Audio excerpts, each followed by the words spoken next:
Hey everyone, and welcome back to my channel. For those of you who are new, my name is Mignon Cobra and I make minimalist videos.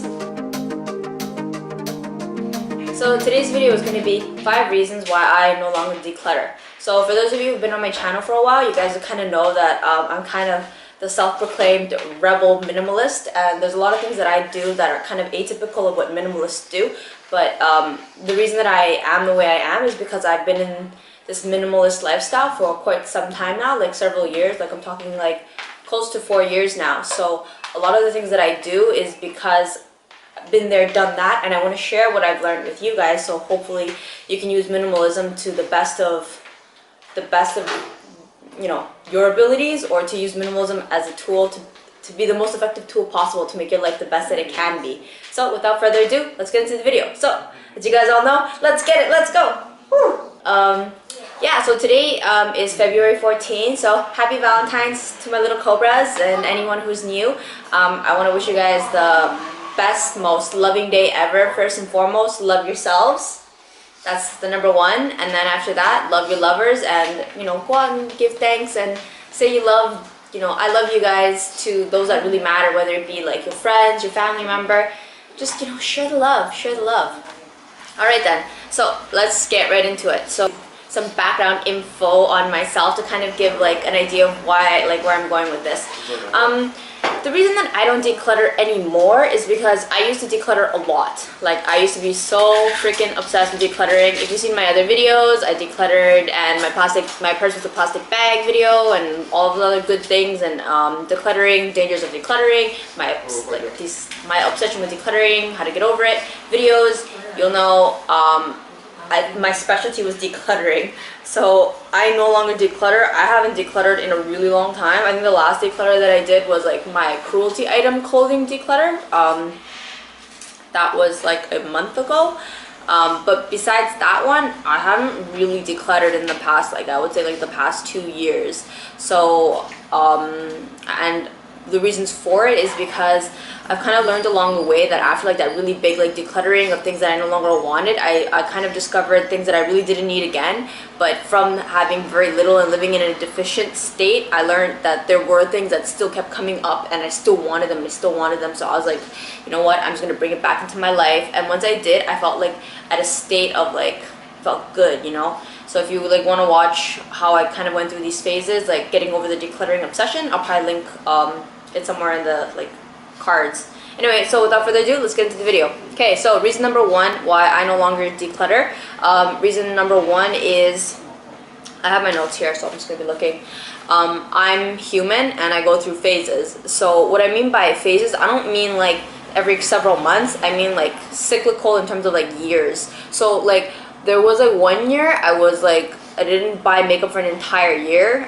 If you guys watch my other like makeup videos, you guys know that, yeah, I don't have access to cruelty-free makeup in China, so I go a really long time without makeup. So it gives me a good time to get through my makeup and use it up, and lets me kind of know what I like and dislike and whatnot. And so there's a lot of things that I want that I have to wait a long period of time to like get. So I kind of go through like phases in a longer stretches of time. So if I'm always decluttering, I don't have time to like grab what I need. Like, how to explain this? If I'm always getting rid of things and then I want to bring it back, I don't have access to getting it. You know what I mean? Maybe my phases would be more, like my cyclical phases would be shorter if I was like in Canada, where I could, you know, declutter. Oops, I still need mascara, go out and rebuy cruelty-free makeup. In China, I can't just declutter something and bring it back into my life. So I have to, you know, like what I mean by like these cyclical phases is, say for example, I wear mascara, then I decide, oh, for whatever reason I don't want to wear mascara anymore, I'm going to declutter it because it doesn't bring me joy or it's not functional, what have you. And then maybe say like 2-3 months down the road, I need mascara, I'm screwed. I can't get mascara till maybe half a year later when I go back to say Canada or Taiwan, where I can buy like things again. So like living in China has really taught me to have to make do with what I own and really cherish it, because I don't have the means to bring back it into my life. So that's what because, oh right, and so what I wanted to say is I've noticed that the things that I've decluttered, I can't bring it back into, like, and if I want to bring it back, I can't just bring it back. So it's really made me understand that even though right now in this moment I want to declutter and I don't want it, I know that like down the road, because it's already happened before, I might want to enjoy using it again. So what I do instead now is in my closet, I have a box and I just put everything there in a box and I just leave it there. I don't even do the whole, oh, if in, 6 months time you haven't used it, then declutter it. Nope, I don't. I live by the philosophy now that I use it till it breaks. So even though I haven't finished it, I just keep it there. So I know this kind of goes against what a lot of people say, because then, oh, now you're accumulating stuff. No, if you've seen my other videos, I've gone through like the minimalist limbo, which means that I've gone a really long time without repurchasing stuff. Like I didn't declutter and I didn't repurchase, so I existed with my whatever amount, X amount of items as a constant. I wasn't bringing anything new, so I wasn't increasing, but I wasn't decluttering either, so I wasn't going into deficit. I just existed in this medium. The only time I got rid of something was if it was just finished, done, broken, and the only time I brought in something new was if I had access to it and if it was only something I needed or extremely desired. So it was like a very mini influx of in and out kind of thing. So what was I trying to get with this point? Why? Oh yeah, if you're thinking, oh, if you don't throw anything away, you must be accumulating stuff. No, not particularly, because of how I've just explained how I go about things. So what I do is now is I have like a small little box, and that box probably contains no more like 5 to 6 items at a given time. It's just like an item that maybe I'm really tired of wearing, because as a minimalist, I use it every single day. So I put it away, and maybe in a year's time or in 2 years' time, I take it out and I'm like, oh look, this thing, I want to use it again. And I find that that's happened, and I find that it's a really more like, save the earth kind of way to like handle my things, instead of throwing it in the garbage. If you guys seen my purse was a plastic bag. I threw out like luxury bags in the trash. It's just heartbreaking that like I was so wasteful, and I wasn't thinking straight, and I was going about this the wrong way. So if you want to try that, maybe you could do that. Put away some things that maybe you feel you want to declutter, but it's not something you're not quite sure. Put it in a box, put it away, and maybe in a year's time, because a year is a really fast period of time, or even less than a 2 years time. In a couple months time, you're like, oh, you know what, I want to use it. Sometimes we just kind of need to put our toys away to kind of get like clean our palette, so when we take it out again, we're like, oh yeah, good stuff, so try that out. Okay, number 2, second reason why I no longer declutter, waste of money. So the reason I became a minimalist was for finance purposes. Is this thing still recording? So the reason I became a minimalist in the first place was for financial reasons. I wanted to stop being broke, and being a minimalist was a really effective way to save money. So reason I no longer declutter is because it's a waste of money. I find that when I need to go out and repurchase something when I may need it again, because I made the stupid decision to declutter it, then I gotta pay for my mistakes, and that costs me money, and I don't want to deal with that. I don't want to always have to be like, oh god, like I decluttered a really good thing, like, you know what I mean? So I can't really give you guys some examples, because recently I haven't been doing that. I've been like really good about my money and really good about what I bring into my life and making do without. So I can't really give you a specific example. Maybe the only example I can think of is a liquid liner that I decluttered that was like good. It was perfect. It was just not cruelty free, but I chucked it because I wanted to be able to say my makeup was 100% cruelty free. But it was like kind of a waste. I shouldn't have decluttered it. I should have kept it, but what are you gonna do? I had to go out and repurchase a liquid liner now, because during vacation time I have time to like do my makeup, but when I decluttered it, it was exam time, and I was like, I don't need it. Well, there you go. Money wasted, money that I had to spend to go purchase a new one. So yeah, that's another reason why I don't declutter. I'm tired of wasting my money. Okay, reason number 3 why I no longer declutter. Learning and teaching myself to cherish items. So disclaimer, if you guys seen my other videos, you know that my stand on material things is all material things are nothing more than a tool, and I never put value on material things. Rather, I just see them as tools to help improve and better my life. But I still believe in cherishing the items that you have and treating them with respect, and like, how to say it, like, not seeing my things as disposable. Even though I understand that material things can be disposable, I don't treat them as disposable. So what I mean by that is I wear out my shoes till they break, but I'm not like, putting on my shoe and just like, I don't know, like not properly tying it and just letting it like rub out, and like, or not cleaning it and not taking care of it. Like, I don't do that with my things because I don't own many things. I make sure that I take care of the things that I have and I treat it with respect up until, you know, through wear and tear, the item no longer works or it has torn apart beyond repair, because I repair my stuff. I'm really good with glue, needle and thread, and just taping shit back together because, I don't know, you grow attached to things that you own for a really long time. Because I've been with some items for a really long time now since I've become a minimalist, that I'm just like, and the items are still perfectly intact, and I'm just like, I'm really happy to be with the items that I have, that, you know, like, I'm really glad that, you know, I have some items that I've had for a while, because if you remember all the things that you went through with those items and you're like, yeah, good stuff, good stuff. So it's kind of taught me to cherish the things that I have instead of always wanting to keep up with the Joneses or always wanting to replace perfectly good items for newer items. Like that vicious cycle is not really part of my life anymore, and it's a really big breath of fresh air because I can use my mental resources for like much more productive things. So yeah, that's one of the other reasons I don't declutter anymore. I cherish my stuff, or it's at least I practice cherishing my things. All right, reason number 4 why I no longer declutter. Yes, I had kind of gone to the stage where decluttering had become kind of a disorder of the mind. Decluttering had kind of become a manifestation of my problems. So whenever I felt really uncomfortable or upset or what have you, I would use decluttering as kind of like my coping mechanism. If I felt really stressed out about exams or I felt really unhappy a particular day, I'd go to my closet and I start just kind of like ruthlessly like getting rid of things that I no longer wanted and throwing it in the trash, you know, and then when I'd see like my super clean, minimalistic closet, I'd feel like, feel so much better. But then that feeling didn't last because then I'd go into a deficit and the source of my problem was never addressed. So now whenever I get an itching for decluttering, I examine what is causing me to feel upset in the first place. Bye-bye, Mom and Zoe. See you guys when you come back. Everybody just, they want to go exchange, return the car.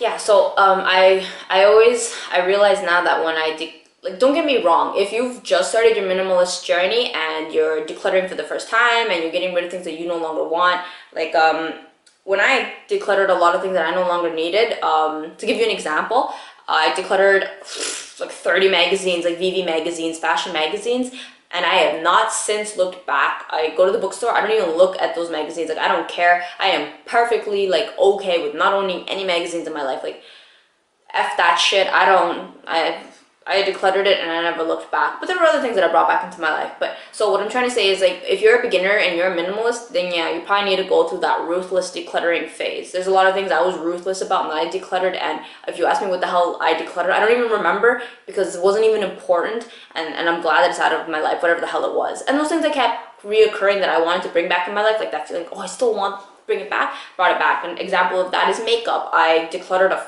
frick ton of makeup and I felt really like, oh god, I really enjoyed doing makeup. So I was like, you know what, all right, you're a minimalist, there's very little in your life. If you want to bring makeup back in, if you want to purchase more makeup, you know, if that makes you happy, then bring that back into your life. So what I'm trying to say is, if you're like going through the initial stages, you got to be ruthless with your decluttering. But once you've done that first initial decluttering, even KonMari herself said, you declutter once and you never declutter once, and you never declutter ever again in your life. So if you're going back and you're decluttering, odds are you're probably developing some sort of decluttering disorder, and you got to get over it. You got to do better things with your life than just always, you know, getting rid of things in your closet. Like, there's so much more things to do with life than to spend it doing that. So yeah, that's one of the reasons I no longer declutter anymore, because there are so much better things to be doing with my time. So that's kind of one of the bigger reasons why I no longer declutter. And also, I don't have much left to declutter. What the hell am I going to declutter? Once I start decluttering, I start to go into a deficit. So it's like, yeah. Actually, having addressed when I feel anxiety about, you know, something, and then I start decluttering and I know that's a symptom, has really helped me learn a lot about myself, you know. When I get that angst that I want to declutter, I like stop and I think, what is bothering you? What's wrong? Has really helped me improve my life in many areas of my life. So like, I used to be really upset about my body. I always felt like, you know, I'm not skinny enough, I'm not this and that. So I would always declutter as a manifestation instead. But once I stopped decluttering and instead I focused on, okay, if you're upset about your body, let's do something about it, I managed to finally lose all the weight that I wanted to lose. And that was a really big accomplishment for me, because I didn't let myself declutter, and instead I forced myself to address and face the problem. So if you're kind of in that stage, maybe that might be something that can help you. And the fifth and final reason why I no longer declutter is because I make sure to keep to my values. When I keep to my values, I find that anything that doesn't fit within my values doesn't serve a function in my life. So there's a whole lot less selection that I can pick from. So it also kind of helps me with my decluttering too, because the things that I want to keep in my life are in line with my values. So to kind of give you an example, more recently, like before I embraced these values, but I was kind of ashamed to let people know or to actually act upon it. To give you an example, I was ashamed that I didn't want to consume animal products. Like I didn't want to eat, like in terms of like my diet and like things that I consumed, like I don't know why, I was ashamed, because I never want to come off as an extremist or a radicalist, like a radical person, and I don't want to like make people think I'm crazy or anything like that, you know, because and there's so few people who live these kind of lifestyles that I don't want to like, and many people in my life aren't like me, so I don't feel like maybe they can relate to me, so I never want to, you know, I try to keep these things personal. But once I, for myself, embraced it, I felt like I didn't have to declutter as much anymore. So for example, once I decided, you know what, I really want to go, you know, I really want cruelty-free makeup in my collection, all of a sudden, all of the items that weren't cruelty-free are no longer something that I gravitate towards anymore, that I don't want anymore. So like all like the Bobbi Brown, NARS, MAC, all the stuff that I used to buy in terms of makeup, I don't want to support those companies, so I don't waste my time with it. I don't waste my money buying it or my time using it or watching reviews on it. Like I don't do that anymore, you know. In terms of like certain products that maybe I might have lusted before, like I wanted like, I don't know, for example, a goose jacket. Before I got one, I really wanted one, and and blah blah blah. But now it's like I will not be repurchasing that. I won't buy my parents. I thought once I graduated from dentistry, I was going to treat my parents to goose jackets, but it's like that's not in line with my values anymore. You know, in terms of like eating, when I go to the convenience store and I want to pick up a snack or something like that, you know, I'm not going to gravitate towards things that's not, you know, in line with like my, you know, values of like, no, I want to eat as vegan as possible.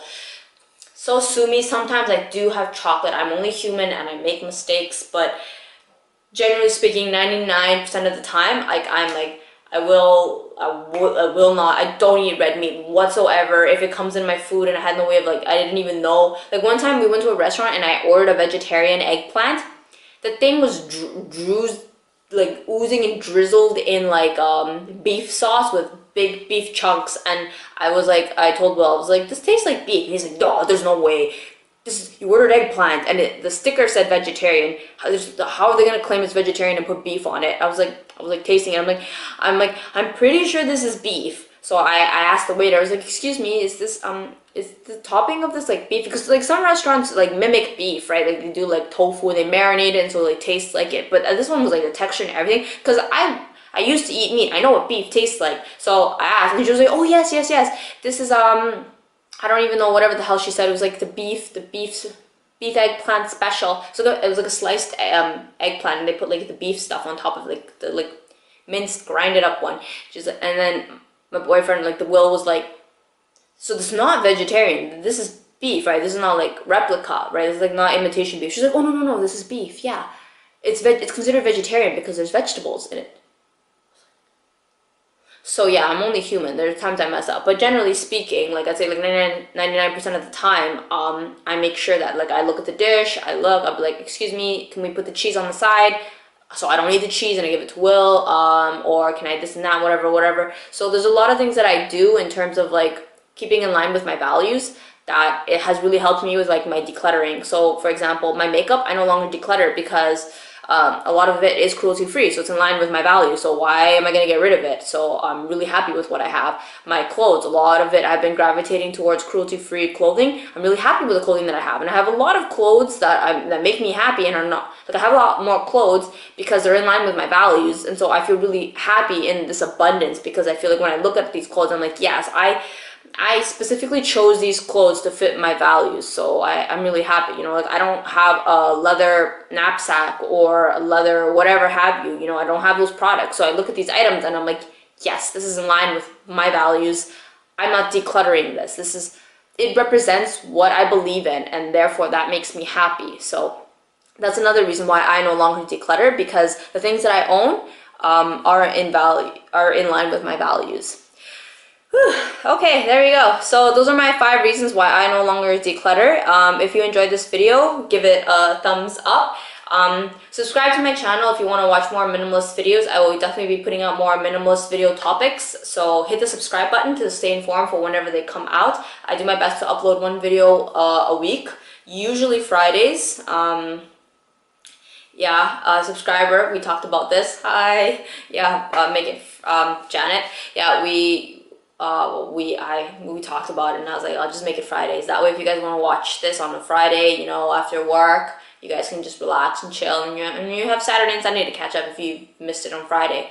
And if nothing else, leave comments down below. You guys know I always take the time to reply, and as always, keep hissing, my little cobras.